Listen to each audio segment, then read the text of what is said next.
העוף שנולד לעוף.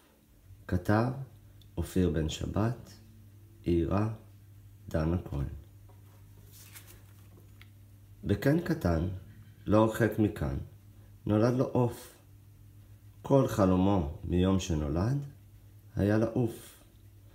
הוא היה מדמיין עצמו אף, חש את הרוח בנוצותיו, מביט על הכל מלמעלה. בשמחה גדולה היה מקפץ עד לקצה הקן, מנופף בכנפיים ומתכונן, עד שהיה מביט מטה וחש את רגליו מתחילות לרעוד. זה גבוה, נפערו עיניו. זה מסוכן, מלמל בחשש. ביום אחר, חשב לעצמו. בינתיים התבונן העוף ואחיו לקן. ראה אותם אחד אחד פורסים כנפיים ומתעופפים בחן.